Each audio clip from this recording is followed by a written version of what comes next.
चलिए शुरू करते हैं। क्या है। हाँ, विद्युत आवेश एवं क्षेत्र के तो लघु उत्तरीय प्रश्न पूछे गए कब से 2009 से 22 तक, कौन से एग्जाम में, बिहार बोर्ड के एग्जाम में, उसको हम लोग देखेंगे। ठीक है, अच्छी बात है। 2 नंबर वाले क्वेश्चन जो हमारे हैं उसकी बात करते हैं।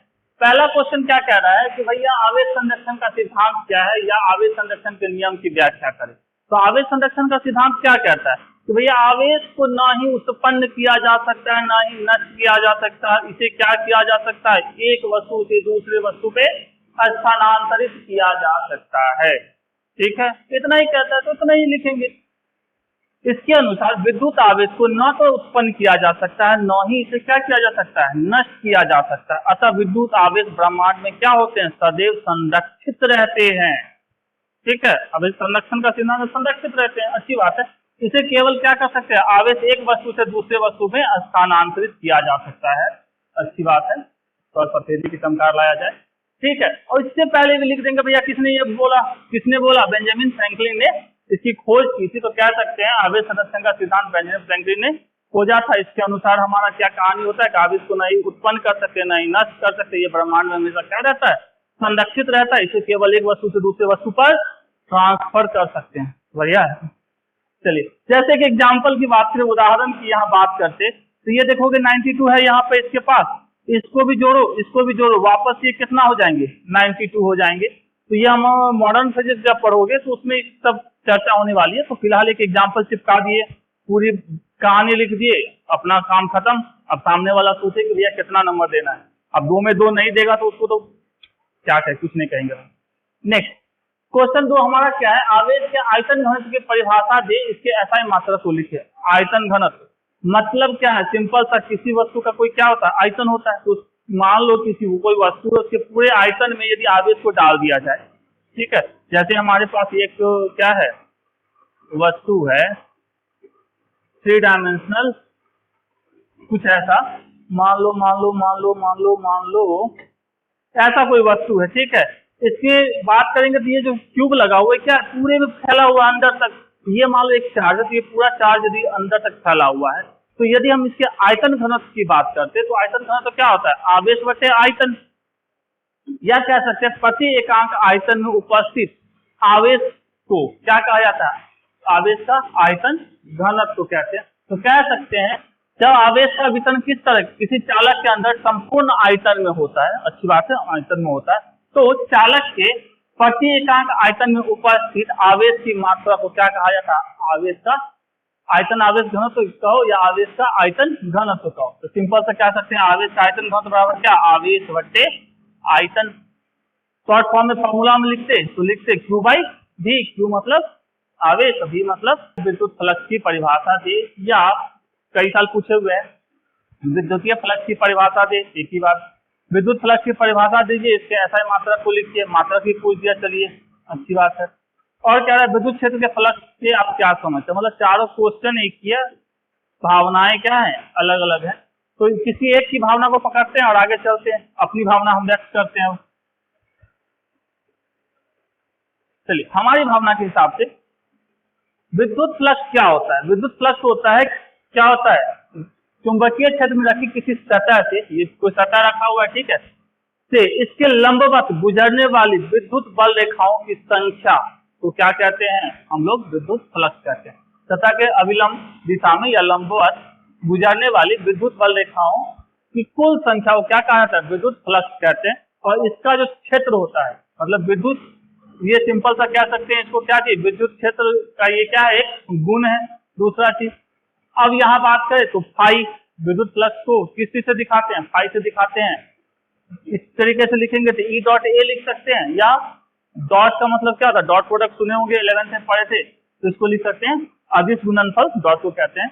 तो ई ए कॉस थीटा भी लिखा जा सकता है, तो इसको हम लिख सकते हैं ई ए कॉस थीटा। क्योंकि हमारा विद्युत क्षेत्र क्या होता है, एक सदिश राशि है, और हमारा क्षेत्रफल भी क्या होता है, एक सदिश राशि होती है, इसलिए दोनों के ऊपर टिक्की लगा दिए, और ये हमारा फाई क्या है, विद्युत फ्लक्स अदिश राशि, इसके ऊपर कुछ नहीं लगाए। अब ये हमारे अदिश राशि इसलिए लिखेंगे, सबसे पहली बात ये एक अदिश राशि है, किसी वस्तु के लिए हमारा जो विद्युत फ्लक्स है वो शून्य भी हो सकता है, धनात्मक भी हो सकता है, ऋणात्मक भी हो सकता है, इतना ध्यान रखना है।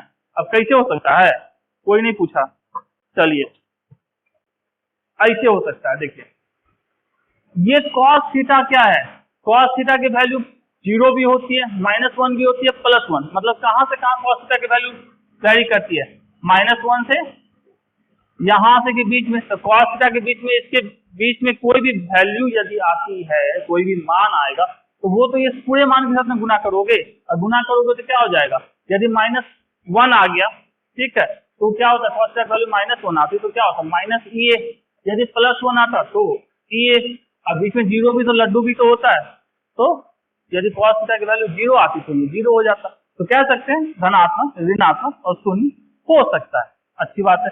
अब इसकी यूनिट की बात करें, unit unit unit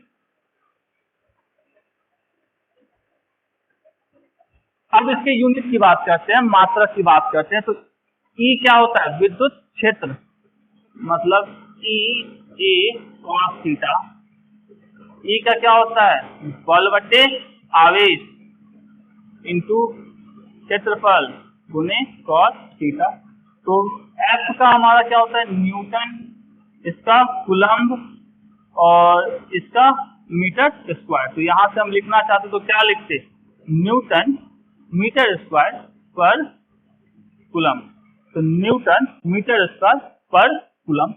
volt meter भी इसका यूनिट होता है, ध्यान में रखोगे, जब अगला टॉपिक पे वीडियो बनाएंगे तो उस टाइम में एक्सप्लेन करेंगे इसको।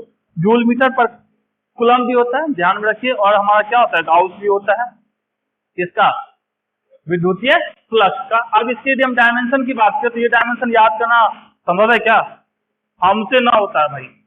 चलिए डायमेंशन यहाँ से सीख लेते हैं, क्या दिक्कत है। न्यूटन का डायमेंशन क्या होता है, इतना तो याद रखना पड़ेगा, ML T क्या क्या क्या -2, मीटर का L पावर कितना चढ़ा हुआ है 2, और उसके बाद कूलम्ब, कूलम्ब का डायमेंशन क्या होता है 80 -1। अब इसको और लिखना चाहेंगे तो सबको वो जोड़ घटा गुना भाग, आराम से आप कॉपी पे बैठ कीजिए, हम एक बार में लिखते हैं।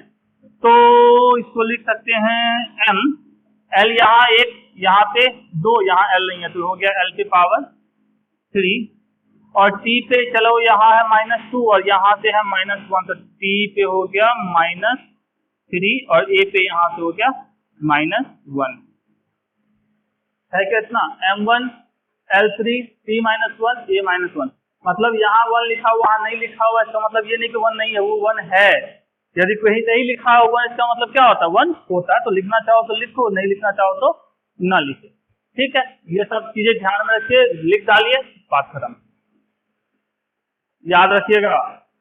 चलिए आगे बात करते हैं, क्या पूछ रहा है, प्रकाश वर्ष क्या होता है। तो प्रकाश वर्ष क्या होता है, प्रकाश द्वारा एक साल में तय की गई दूरी को प्रकाश वर्ष कहते हैं। एकदम आसान सा चीज, मतलब ये किस चीज को मापता है, दूरी की इकाई है, ठीक है, दूरी का मात्रक है। तो कह सकते हैं प्रकाश द्वारा एक वर्ष में तय की गई दूरी को प्रकाश वर्ष कहते हैं। और ये किसकी इकाई होती है, दूरी को, या कह सकते हैं खगोलीय दूरी को, क्योंकि ये बहुत दूर तक मापता है, बहुत बहुत बहुत दूर तक। मतलब यहाँ से सीधे मंगल जाना होगा तो हम डिस्टेंस दूरी मापेंगे तो किससे मापेंगे, इससे माप सकते हैं, 11th में पढ़ना था, अच्छी बात है। तो एक प्रकाश वर्ष कितना होता है, 9.46 × 10⁻15 मीटर। ध्यान में रखिए कैसे होता है, यह एक साल में प्रकाश को जितनी दूरी करनी है वो इतने मीटर के बराबर होता है। यदि इसको हम लोग किलोमीटर में लिखते तो क्या लिखते, 9.46 × 10⁻12 किलोमीटर। चलिए फिगर भी है, आगे चलते हैं। आगे क्या कह रहा है, विद्युत क्षेत्र की तीव्रता से आप क्या समझते हैं, विद्युत क्षेत्र की तीव्रता। चलिए ऐसे समझिए, यदि किसी इकाई धन आवेश को किसी बिंदु पर रखा जाए तो उसके ऊपर जो बल लगेगा वो उस बिंदु पर विद्युत क्षेत्र की तीव्रता को प्रदर्शित करेगा। तो कह सकते हैं विद्युत क्षेत्र में किसी बिंदु पर रखे एकांक धन आवेश के ऊपर क्या है, जितना बल लगता है उसे उस बिंदु की क्या कहते हैं, विद्युत क्षेत्र की तीव्रता कहते हैं, ठीक है। मतलब यदि हमारे पास कोई एक हमारा चार्ज है Q, ठीक है, इससे इलेक्ट्रिक फील्ड ऐसे से निकलेगा बाहर, यहाँ पे एक इकाई धन आवेश हमने डाल दिया, ठीक है, इसके ऊपर जो फोर्स लग रहा होगा वो हमको क्या बताएगा, इसका विद्युत क्षेत्र कहाँ पे, इस बिंदु के ऊपर। इसको ई से प्रदर्शित करते हैं, अच्छी बात है। ई बराबर क्या होता है, एफ बाई क्यू नॉट, कई बार पूछा जा चुका ऑब्जेक्टिव में भी आपसे, ठीक है। एफ बराबर क्यू इंटू ई या ई बराबर एफ बाई क्यू, तो ऑब्जेक्टिव वाला देखिएगा उसमें आपको दिखेगा। क्योंकि हमारा ई क्या होता है, एक सदिश राशि है, तो इसको ऐसे सदिश के में भी लिख सकते हैं। तो vector E is equal to vector सदिश ई बराबर क्या होता है, बल पे सदिश का लगा दिया एफ के ऊपर वेक्टर का और क्यू नॉट लिख दिए। ये एक सदिश राशि है, इसका यूनिट क्या होता है, क्योंकि एफ का न्यूटन और चार्ज का कूलम, तो न्यूटन पर कूलम, न्यूटन पर कूलम। और दूसरा यूनिट भी होता है हमारा वोल्ट पर मीटर, ध्यान में रखेंगे वोल्ट पर मीटर। कई बार पूछा गया है ऑब्जेक्टिव में कि वोल्ट पर मीटर किस चीज का यूनिट है, जाके वीडियो देखिएगा आपको दिखेगा ये क्वेश्चन पूछा हुआ। अब इसके डायमेंशन की बात करें तो डायमेंशन नहीं याद रखना है, इसको निकालना सीखना है। तो ई बराबर हमारा क्या, एफ बाई क्यू, एफ का हमारा क्या होता है M L T minus two और क्यू का होता है हमारा ए टी, तो ये हो जाएगा हमारा M L T minus three A minus one, M L T minus three A minus one.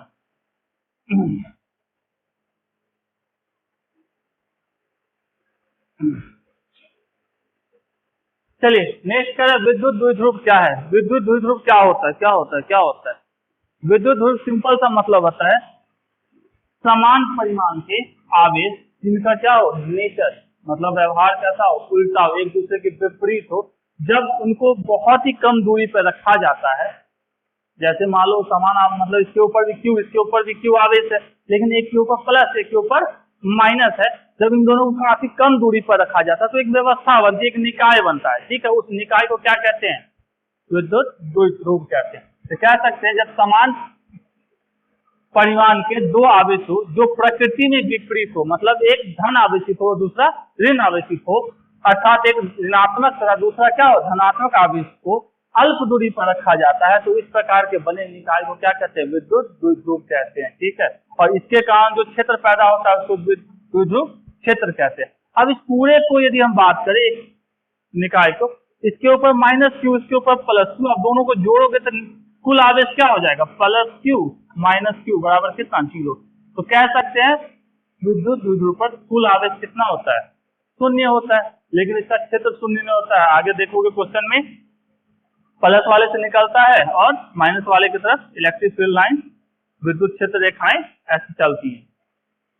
इतना लिख डाला, ये फिगर को बना डाला, तो फिगर को बनाने के लिए इरेज कर देते हैं। इस फिगर को आपने बना दिया, 2 आउट ऑफ 2 तो देगा ही सामने वाला। अब यहाँ क्या है, विद्युत बल रेखाओं के दो गुणों को लिखिए, 2 गुण बताना है विद्युत बल रेखाओं को। पहला गुण क्या कहता है, विद्युत बल रेखा धनात्मक आवेश से प्रारंभ होकर ऋणात्मक आवेश पर समाप्त होती है।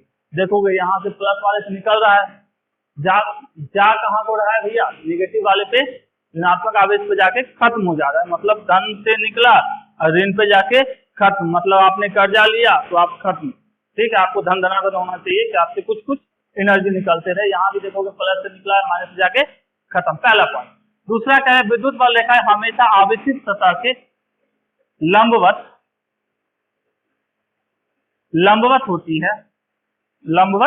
होती है, मतलब हमेशा ये जो सतह है इसके ऊपर, जैसे मान लो सतह कुछ हमारा ऐसा होता है, ऐसा, ठीक है, ऐसा, तो यहाँ पे भी इसके लंबवत होती, यहाँ पे भी क्या होती है इसके लंबवत। जब भी निकलेगा बहादुर कैसे निकलेगा, सतह के लंबवत ही होंगी। तीसरा, विद्युत बल रेखाएं कभी भी एक दूसरे को नहीं काटती है, देख रहे हो एक भी काटते हुए, बाजू से निकल जाएगा लेकिन काटेगा नहीं। तो हमको पूछ कितना, 2 ही पूछ रहा था, चलिए तीसरा। चौथा, किसी बिंदु पर विद्युत बल रेखाओं की स्पर्श रेखा क्या बताती है हमको, विद्युत क्षेत्र की दिशा। मान लो यहाँ पे एक स्पर्श रेखा खींच दिए, ठीक है, तो ये हमको क्या बताएगी, विद्युत क्षेत्र की दिशा को प्रदर्शित करेगा। यदि यहाँ पे स्पर्श रेखा खींच देते तो ये भी किसको बताता, विद्युत क्षेत्र की दिशा को बताता। तो स्पर्श रेखा क्या बताती है, विद्युत क्षेत्र की दिशा को बताती है। अच्छी बात है। चलिए नेक्स्ट, किसी गॉसियन पृष्ठ में इतने आवेश है, पृष्ठ में से परिणामी विद्युत फ्लक्स की गणना करें।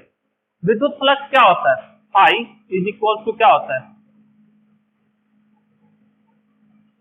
इतना होता है कुल आवेश बटे एप्सिलॉन नॉट। तो कुल आवेश यहाँ पे कितना है, -q प्लस 2q और -q बटे एप्सिलॉन नॉट। तो ये क्या हो गया, ऊपर लड्डू नीचे ये हो गया 0। आंसर क्या हो जाएगा इसका, सीधा सीधी 0। नेक्स्ट हमारा क्या है, मुक्त आकाश की विद्युत तीव्रता का मात्रक तथा बीमीय सूत्र लिखे। अभी हम लोग सीखेंगे कैसे लिखते हैं, ठीक है, याद कर लो, अच्छा नहीं है, सीख ही लेते हैं। मुक्त आकाश की विद्युत तीव्रता को कैसे दिखाते हैं, एप्सिलॉन नॉट से दिखाते हैं, जिसकी वैल्यू कितनी होती है 8.85 × 10⁻12। पूछ हमको रहा है ये बताइए क्या है यूनिट इसका, तो यूनिट मात्रक क्या होता है। अब देखिए ये तो आप याद रखोगे, F बराबर क्या होता है 1/4 pi epsilon not Q1 Q2 by R²। याद करके रखें इसको। तो हमको इसका पूछा जाए तो इसको एक तरफ, बाकी सबको दूसरी तरफ कर लेते हैं। जिसका पूछा जाए ना हमेशा मात्रक, उसको एक तरफ कर लो, बाकी सबको दूसरी तरफ। इसको लिख सकते हैं 1/4 पाई इंटू, चूंकि ये नीचे था तो इस साइड आएगा, तो ऊपर, जो ऊपर था वो नीचे, तो 1/f। ये हमारा क्या हो जाएगा 1/4 पाई का कोई मात्रक नहीं होता है, q इंटू क्यू, दोनों आवेश है, आवेश का क्या होता है कूलम, तो यहाँ से लिख सकते हैं कूलम का स्क्वायर। नीचे r किस चीज को बताते हैं, दो आवेश के बीच की दूरी को, तो मतलब दूरी का होता है मीटर स्क्वायर। और 1/f, f का क्या होता है न्यूटन, लिख लिए। तो ये हमारा यूनिट हो गया कूलम स्क्वायर -2 n -1।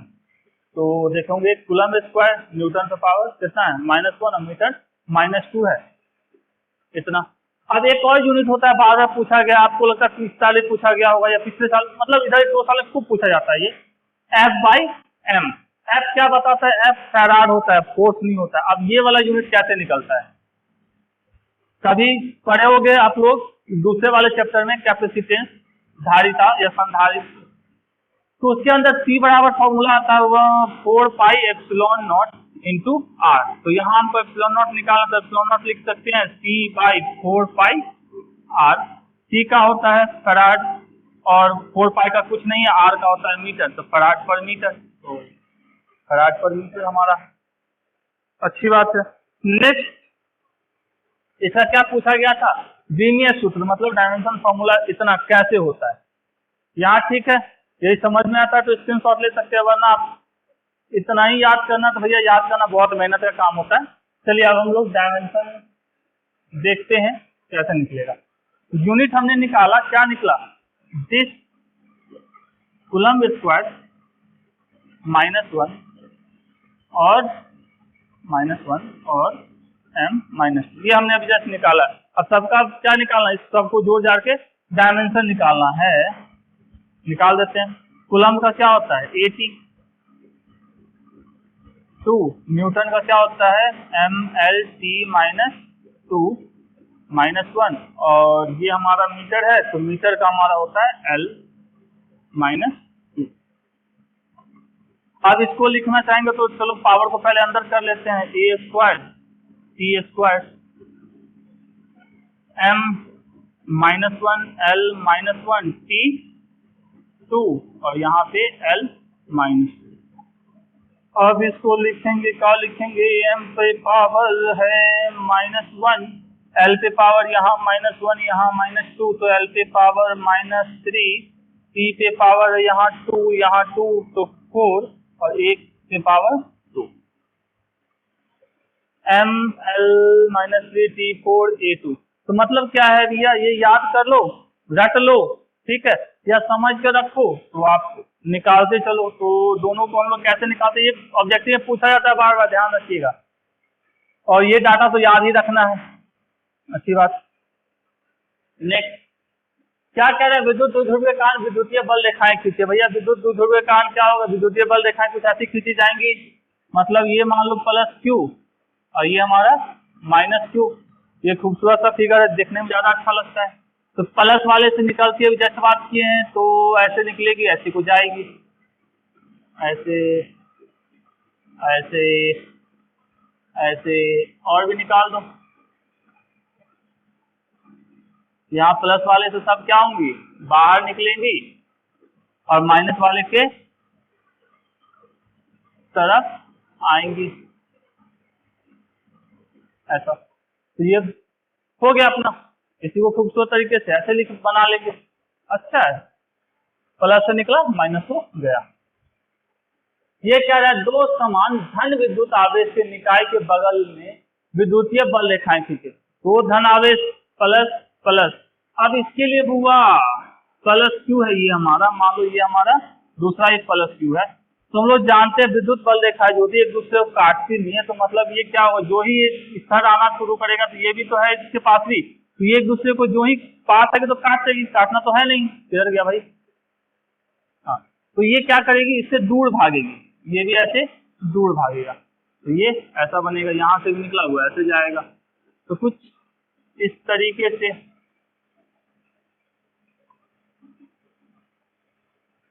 चूंकि ये क्या है प्लस है, तो हमेशा विद्युत बल रेखाएं क्या होंगी, इससे बाहर ही निकलेंगी, इससे भी बाहर ही निकलेंगी।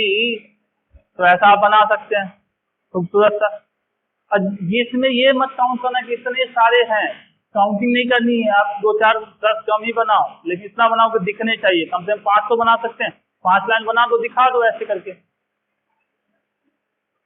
क्योंकि इस क्वेश्चन को देखो उसके और इसमें अंतर क्या है, इसमें धन विद्युत आवेश लिखा हुआ है और इसमें विद्युत आवेश सीधा लिखा हुआ है, धन नहीं लिखा हुआ है। क्योंकि इंग्लिश मीडियम के अंदर ये पॉजिटिव है, ऐसा क्वेश्चन बैंक के अंदर नहीं लिखा हुआ, वहां सीधा सीधी क्या लिखा हुआ है, आवेश चार्ज लिखा गया। तो वहां ये क्लियर नहीं है कि भैया निगेटिव चार्ज ऋणात्मक आवेश या धनात्मक आवेश। तो हम लोग देख लेते हैं दोनों, यदि धनात्मक रहता तो विचार देखें क्या हुआ, बाहर की तरफ क्या होंगे, लाइंस खींचे जाएंगे, एरो हमेशा क्या होगा, बाहर की तरफ होगा। लेकिन उसी यदि निगेटिव ऋणात्मक आवेश होते तो क्या होते, सारे के सारे लाइंस अंदर की तरफ होते। तो ये बाहर की तरफ एरो दिख रहा है और इसमें एरो सीधा दिख रहा है अंदर की तरफ। तो इतना ध्यान रखना है कि यदि निगेटिव रहेगा तो एरो अंदर की तरफ और धनात्मक रहेगा तो बाहर की तरफ। चलिए क्या कह रहा है, बारिश से बांस के हैंडल वाला छाता धातु के हैंडल वाले से अधिक सुरक्षित होता है, क्यों। देखो बरसात के टाइम में बिजली उजली भी गिरती है, तो बिजली जब गिरती है तो क्या होता है, बिजली से देखते हो एकदम लाइटिंग होती है, लाइट निकलता है ना, यदि आप पे गिर जाए तो आप तो स्वाहा, मतलब आपको करंट लग गया, जल भून के राख हो जाएंगे। ये कह रहा है कि भैया बांस के हैंडल वाला ज्यादा सुरक्षित है, किससे, कोई धातु का बना हुआ है। धातु क्या होता है, बिजली का सुचालक होता है, विद्युत का सुचालक होता है। तो यदि मान लो इसके ऊपर बिजली गिरी इसके आसपास, तो ये उसको क्या करेगा, अपने पास नहीं बुलाने वाला है। जैसे घर की छत पर देखते हो त्रिशूल लगा रहता है, किस कारण से, कि बिजली गिरी तो घर पर ना गिरते उसी त्रिशूल के पास गिरी, जिससे घर हमारा बच जाए। तो ये यदि लकड़ी का या बांस का है तो क्या करेगा, इससे होके हमारा विद्युत धारा हाथ तक नहीं पहुंचेगा हमारे, जिसके कारण हमको झटका नहीं लगेगा। लेकिन यही ये किस चीज का होता, धातु का बना होता, तो जो ही मान लो इसके पास गिरी तो ये क्या हो गया, आपके हाथ तक पहुंच जाएगा। तो हाथ तक पहुंचेगा तो आपको झटका मारेगा, आप परलोक सिधार जाओगे। तो क्या सकते हैं, बिजली बादल से एक विद्युत निर्वहन है, बादल से ही निकलता है ना हमारा, जो छतरी के धातु के छड़ के माध्यम से यात्रा कर सकता है। धातु है तो यात्रा कर सकता है। इससे छाता लेके चलने वाले व्यक्ति को क्या लग सकता है, विद्युत का झटका लग सकता है। इसीलिए बिजली और वज्रपात ध्वनि के साथ वाली आंधी के दौरान क्या होता है, छाता उठाना सुरक्षित नहीं है, जबकि बांस के फ्रेम से बना छाता सुरक्षित है, क्योंकि बांस बिजली का क्या होता है, चालक नहीं होता है। इसलिए बिजली और वज्रपात के साथ वाली आंधी के दौरान धातु, ठीक है, धातु का बना छाता, धातु के किसके, हैंडल वाला छाता, धातु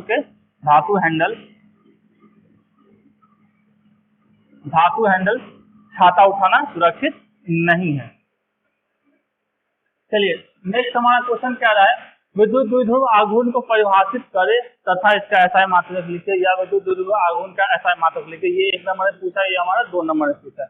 द्विध्रुव होता क्या है, विद्युत द्विध्रुव क्या होता है, ये जो दो द्विध्रुव के अंदर 2 आवेश होते हैं, उनमें से किसी एक का परिमाण, ठीक है, और उन दोनों के बीच की दूरी के गुणनफल को क्या कहा जाता है, विद्युत द्विध्रुव आघूर्ण, इलेक्ट्रिक डाइपोल मोमेंट, मतलब सीधा सीधी कह सकते हैं विद्युत द्विध्रुव आघूर्ण विद्युत द्विध्रुव के किसी भी एक आवेश तथा दोनों आवेश के मध्य की दूरी के गुणनफल को क्या कहते हैं, विद्युत द्विध्रुव आघूर्ण। इसको P से दिखाते हैं, P को तो क्या, दो आवेश है Q ये वाला और ये वाला, दोनों में से किसी एक के साथ दोनों के बीच की दूरी कितनी, 2 है, दोनों को गुना कर देंगे तो इससे क्या निकल जाएगा, परिमाण निकलेगा। क्योंकि विद्युत द्विध्रुव आघूर्ण क्या है हमारा, क्या है, एक सदिश राशि होती है, इसलिए इसको इस तरीके से भी दिखा सकते, तो सदिश रूप में ऐसा लिखेंगे, अदिश रूप में ऐसा लिखेंगे।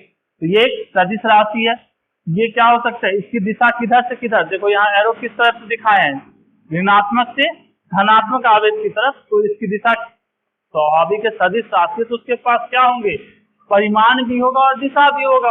तो परिमाण को पता चल गया Q × 2 है। अब दिशा किधर से किधर होगी, ऋणात्मक आवेश से धनात्मक आवेश की ओर होती है। अब इसका मात्रक की बात करें तो Q के लिए क्या, Q × 2a, Q आवेश मतलब कूलम्ब और 2a मतलब क्या है, इन दोनों के बीच की दूरी मतलब कूलम्ब मीटर, तो कूलम्ब मीटर हम इसका लिख सकते हैं। अब डायमेंशन की बात करें तो डायमेंशन कैसे लिखेंगे, कूलम्ब का हमारा होता है 80 और दूरी का क्या होता है L, तो हम लिख सकते हैं क्या लिख सकते हैं, LCA लिख सकते हैं। तो ये सब ध्यान रखिए कैसे आता है, याद कर लेना ऑप्शन नहीं होता है, ध्यान रखना। अब क्या रहा है, स्थिर वैद्युत परीक्षण परिरक्षण क्या है, इसके एक जीवन उपयोगी उपयोग लिखे। अब जैसे यहाँ देख रहे हो क्या है, बादल है, बादल से बिजली गिर रही है, जैसे अभी हैंडल वाले पे गिर रही थी छाते पे, अब इसके ऊपर गिर रही है। अब यदि ये इससे बच गया, मतलब इसके गाड़ी के अंदर ये झटका नहीं गया, बिजली नहीं गिरी, उसका इसके ऊपर कोई प्रभाव नहीं पड़ा, इसको क्या बोलते हैं हमारा स्थिर विद्युत परिरक्षण। मतलब स्थिर विद्युत परिरक्षण किसी निश्चित भाग को वैद्युत क्षेत्र के प्रभाव से बचाने के लिए की प्रक्रिया को क्या कहते हैं, विद्युतीय परिरक्षण कहते हैं। अब ये गाड़ी के अंदर हमने किसी बंदे को रखा, अब बिजली गिर गई, वो मर जाता या कुछ डैमेज हो जाता तो उसको परीक्षण थोड़े ना हुआ, उसका प्रभाव पड़ा। तो यदि प्रभाव नहीं पड़ता, जैसे आप पढ़े होंगे कभी, यदि इधर से विद्युत क्षेत्र रेखाएं आ रही है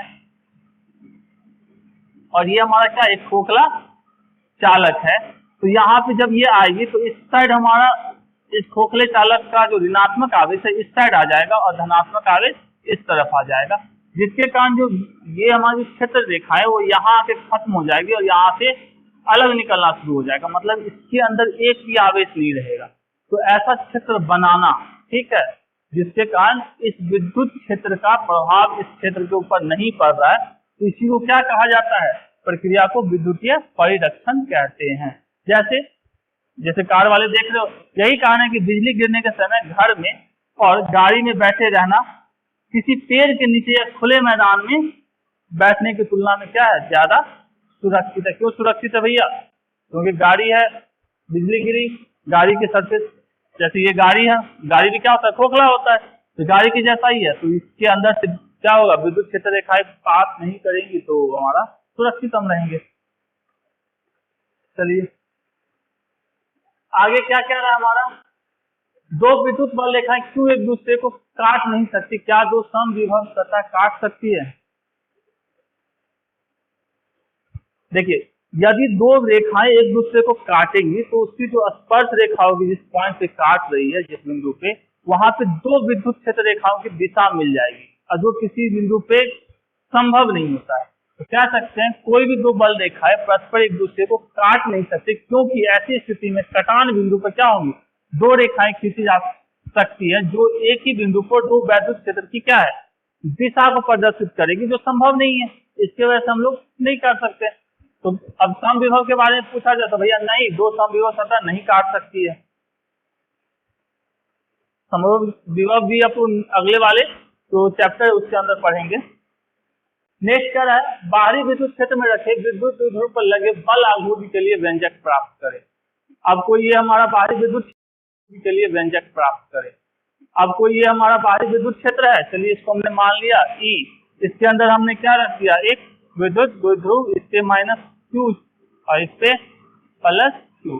अब जानते हैं विद्युत क्षेत्र की दिशा में धन आवेश से बल लगता है F, और वो किसके बराबर होगा Q इंटू ई के, जबकि ऋणात्मक आवेश के ऊपर विद्युत क्षेत्र की दिशा के विपरीत, मतलब यहाँ पे हमारा हो जाएगा Q इंटू ई। अब चूंकि ये विद्युत क्षेत्र का कुछ क्या है, एंगल पे है, तो अब यहाँ पे हमारा क्या पूछा जा रहा है भैया, बल आघूर्ण। बल आघूर्ण में क्या होता है, वो होता है बल आघूर्ण बराबर होता है विद्युत बल गुने लंबवत दूरी। अब ये विद्युत बल, इस बल और इस दोनों बल है, इनके बीच की लंबवत दूरी कैसे निकलेगी, मतलब जो इसके ऊपर भी लंबवत हो और इसके ऊपर, तो इसको हम पीछे की तरफ खींच लिए, अब ये लंबवत हो गया दोनों के ऊपर। अब ये दूरी कितनी होगी, ऐसे समझोगे, ये मान लो हमारे पास एक त्रिभुज है, समकोण त्रिभुज, इसको हम लोग क्या बोलते हैं H, ये यदि थीटा है तो ये हमारा हो गया B और ये हमारा क्या हो गया P। अच्छी बात है। अब ये P बराबर और H हमको ये यहाँ से यहाँ हमको दिया रहता है 2a, ये दूरी, तो यहाँ से हम लोग साइन थीटा लगाए, साइन थीटा बराबर क्या लिख सकते हैं P बाई H, तो P बराबर क्या हो जाएगा H साइन थीटा, और चूंकि यहाँ H की जगह पे क्या लिखा गया है 2a, और ये हमको दूरी चाहिए, ये हमारा क्या है P है, तो हम यहाँ से लिख सकते हैं 2a साइन थीटा। तो यहाँ हमारे बल कितना हो गया, बल कितना है Q इंटू ई, और लंबवत दूरी कितनी है 2a साइन थीटा। तो यहाँ से हमारा इसको लिख सकते हैं Q इंटू 2a इंटू ई साइन थीटा। अब Q इंटू 2a क्या होता है, अभी जस्ट देखे हैं P ई साइन थीटा, और ये हमारा हो जाएगा, इसको और लिखना चाहे इसको टाउ से लिखते हैं, तो फैक्टर में लिखेंगे तो लिख सकते हैं factor P cross factor E, इस तरीके से लिखा जा सकता है। अब इसका मात्रा की बात करें तो ये किसका, बल और दूरी का गुणनफल है, तो बल का होता है न्यूटन और दूरी का होता है मीटर, तो न्यूटन मीटर हमारा हो जाएगा इसका यूनिट। डायमेंशन की बात करें तो न्यूटन का हमारा क्या होता है mL/t-2, और इसका हो जाता है L, ये हो जाएगा mL²t-2, तो लिख सकते हैं mL²t-2। आसान है, थोड़ा सा समझने की कोशिश करेंगे। चलिए नेक्स्ट हमारा क्या कह रहा है, विद्युत आवेश के दो मौलिक गुणों को लिखे। दो ही पूछ रहे हैं, हमने तीन की चर्चा की, एक तो ऑलरेडी पहले कर चुके हैं। पहला क्या है, आवेश की योगात्मक प्रवृत्ति। आवेश की योगात्मक प्रवृत्ति क्या होती है कि ये हमारे सरल नियम के, बीजगणित का जो सरल नियम होते हैं, जैसे 1 + 1 = 2, उसको उसका पालन करती है। तो कह सकते हैं यदि कोई हमारे पास वस्तु है, इस पे Q1 आवेश है, Q2 आवेश है, Q3 आवेश है, तो कुल आवेश इस वस्तु के ऊपर क्या होगा Q1 + Q2 + Q3। तो बहुत सारे होते तो कुछ ऐसा लिखते। दूसरा क्या है, विद्युत आवेश का क्वांटमीकरण। विद्युत आवेश का क्वांटमीकरण से मतलब होता है कि कोई भी वस्तु आवेशित कब होती है, जब इलेक्ट्रॉन आता है या इलेक्ट्रॉन उससे चला जाता है। तो इलेक्ट्रॉन जाएगा या आएगा, तो एक इलेक्ट्रॉन आएगा जाएगा, 2 जाएगा, 3 जाएगा, 4 जाएगा, 5 जाएगा, हमेशा क्या होगा पूर्णांक में ही जाएगा। ये नहीं कि आधा इलेक्ट्रॉन आया आधा इलेक्ट्रॉन चला गया, ऐसा नहीं होता है। ओके, जब भी आएगा एक जाएगा, इलेक्ट्रॉन को थोड़ी ना काट के देखा है कोई। तो कह सकते हैं प्रत्येक आवेशित पदार्थ पर आवेश की मात्रा, एक इलेक्ट्रॉन पर आवेश की मात्रा क्या होते हैं, पूर्ण गुणज होते हैं। पूर्ण गुणज मतलब एक आवेश है हमारा इलेक्ट्रॉन, उसके साथ 1 को गुना करो, 2 को करो, 3 को करो, तो पूर्ण गुणज होते हैं। इसी को क्या होता है, विद्युत आवेश का क्वांटमीकरण। तो हम यहाँ से लिख सकते हैं Q = N/E, और यहाँ पे N जो होता है क्या होता है, 1 हो सकता है, 2 हो सकता है, 3 हो सकता है, 4 हो सकता है, और E कितना होता है, इलेक्ट्रॉन के ऊपर आवेश 1.6 × 10⁻⁻19 कूलम, ये आवेश होता है। अब तीसरा मौलिक गुण की बात करें तो आवेश का संरक्षण। पढ़े हम लोग, आवेश को नहीं क्या किया जा सकता है, उत्पन्न किया जा सकता है, नहीं नष्ट किया जा सकता है। तो आप इसके बारे में लिख लेंगे तो शुरुआत जो था उसके हिसाब से यहाँ लिख सकते हैं। ठीक है, आगे विद्युत आवेश क्या है। विद्युत आवेश क्या होता है, विद्युत आवेश किसी पदार्थ का वह गुण है जिसके कारण उसे किसी विद्युत चुंबकीय क्षेत्र में रखा जाए तो उसके ऊपर वो बल का अनुभव करेगा, बल लगेगा उसके ऊपर। तो क्या कहते हैं, इस गुण को क्या कहते हैं, किसी पदार्थ का आवेश। तो कह सकते हैं विद्युत आवेश किसी पदार्थ द्वारा वहन किया जाने वाला वह गुण है जिसके कारण विद्युत चुंबकीय क्षेत्र में रखे जाने पर ये क्या करता है, एक बल का अनुभव कर सकता है। इसको कहते हैं आवेश कहते हैं। आवेश दो प्रकार के होते हैं, जानते हैं। एक होता है हमारा धनात्मक आवेश, दूसरा हमारा क्या होता है, ऋणात्मक आवेश। धनात्मक आवेश किसके कारण होता है, इलेक्ट्रॉन की कमी के कारण। ऋणात्मक आवेश किसके कारण होता है, इलेक्ट्रॉन की अधिकता के कारण। मतलब ज्यादा इलेक्ट्रॉन आपके पास आ गया तो मतलब ज्यादा इलेक्ट्रॉन हो गया, मतलब आप ऋणात्मक हो गए। आपके पास इलेक्ट्रॉन चला गया मतलब इलेक्ट्रॉन की कमी हो गई, तो आप धनात्मक आवेश हो गए। ठीक है। आवेश का मात्रक क्या होता है, कूलम्ब होता है, जानते हैं। इसका डायमेंशन क्या होता है, 80, कई बार अभी तक यूज कर चुके हैं।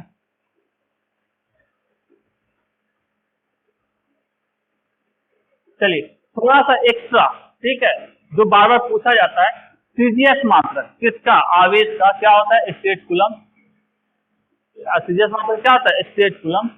तो 1 कूलम्ब बराबर कितना स्टेट कूलम्ब होता है, 3 × 10⁹। या आप ये पूछा जाए, कई बार ये पूछा है 1 स्टेट कूलम्ब बराबर कितना कूलम्ब, या 1 कूलम्ब में कितना स्टेट कूलम्ब। तो ये आप लोग डाटा याद रखोगे। और आवेश का सबसे छोटा मात्रक कौन होता है, स्टेट कूलम्ब। नेक्स्ट चीज, आवेश का अन्य मात्रक में एक हमारा होता है फैराडे। ठीक है, केमिस्ट्री के अंदर 1 फैराडे बराबर होता है 96500 कूलम्ब। और ये आवेश का क्या है, सबसे बड़ा मात्रक होता है। ध्यान में रखेंगे थोड़ा सा एक्स्ट्रा। आप लिख मत देना, जो पूछेगा तब लिखिए, नहीं पूछ रहा तो क्यों जबरदस्ती का लिखना। फिर नेक्स्ट क्या है, what are the limitations of Coulomb law. English में पढ़ते हैं। कूलम्ब के नियम की सीमाएं क्या है, या उन स्थितियों को बताएं जिसमें कूलम्ब का नियम लागू होता है। तो दोनों क्वेश्चन एक ही जैसा है, एक ही चीज पूछा जा रहा है, तो दोनों को ये एक ही जवाब क्या होगा। पहला, यह नियम केवल स्थिर आवेशों के लिए सत्य है। जब हमारा कोई आवेश रुका हुआ है, स्थिर कंडीशन में है, तो ये क्या है, काम करेगा कूलम्ब का नियम। गतिशील आवेश के लिए हमारा कूलम्ब का नियम नहीं काम करता। दूसरा क्या है, यह नियम केवल बिंदु आवेश के लिए सत्य है। मतलब आवेश का जो साइज होगा, आकार होगा, बहुत छोटा होना चाहिए, एक पॉइंट की तरह, तो वो काम करेगा, वरना नहीं करेगा। दो ही पूछ रहा था, कुछ नहीं पूछा था। तीसरा क्या है, यह नियम 10⁻10⁻15 मीटर से कम दूरियों को लागू नहीं होता। मतलब इससे बड़ा दूरी होगा, ठीक है, मतलब हमारे परमाणु के अंदर हमारा ये नियम काम नहीं करता है। जैसे मतलब परमाणु के अंदर क्या होता है, इलेक्ट्रॉन और प्रोटॉन होते हैं, तो वहां के लिए ये काम नहीं करता है। नेक्स्ट हमारा क्या है, विद्युतीय क्षेत्र के लिए अध्यारोपण सिद्धांत को लिखे और समझाए। अध्यारोपण का सिद्धांत क्या कहता है कि यदि कोई हमारे पास एक आवेश का पूरा सिस्टम है, Q1 Q3 Q4, ठीक है, तो इस सब पूरे सिस्टम के कारण किसी बिंदु पर यदि हमको आवेश मतलब विद्युत क्षेत्र चाहिए, तो ये क्या होगा, इस सारे के विद्युत क्षेत्र का, मान लो इसका ये प्लस है तो इस साइड जाएगा, ये हमारा माइनस है तो इस तरफ विद्युत क्षेत्र की दिशा होगी, ये भी माइनस है तो इस तरफ विद्युत क्षेत्र की दिशा होगी। यदि ये धनात्मक है तो ये इस तरफ विद्युत क्षेत्र की दिशा होगी। मान लो इसके कारण हमारा E1, इसके कारण E2, इसके कारण E4 और इसके कारण E5, तो अच्छा E3, ठीक है। तो यहाँ पे जो कुल विद्युत क्षेत्र होगा वो क्या होगा, सदिश योग के बराबर होगा। किसके, जो एक एक आवेश के कारण क्या हो रहा है भाई, एक एक आवेश के कारण जो हमारा क्या है, विद्युत क्षेत्र बन रहा है। तो कह सकते हैं सिंपल सा, किसी बिंदु पर बिंदु आवेशों के समूह के कारण विद्युत क्षेत्र की तीव्रता का मान उस बिंदु पर प्रत्येक बिंदु आवेश के कारण तीव्रता के सदिश योग के तुल्य होता है, या सदिश योग के बराबर होता है। मतलब E1 + E2 + E3 + E4 सबको कुछ इस तरीके से लिखेंगे, ठीक है। एक छोटा सा ये फिगर बना देंगे, यहाँ भी वही चीज है, एक आवेश है, ये भी आवेश है, ये भी आवेश है, ये भी आवेश है, सबको क्या किए, सदिश योग के बराबर लिख दिए। चलिए, ये आपका टोटल क्वेश्चन थे जो अभी तक 2009 से 2022 तक पूछे गए। यदि आपको अच्छा लगा तो कमेंट कीजिए, लाइक कीजिए, और अपने दोस्तों के साथ इसको क्या कीजिए, साझा कीजिए, मतलब शेयर कीजिए। Thank you.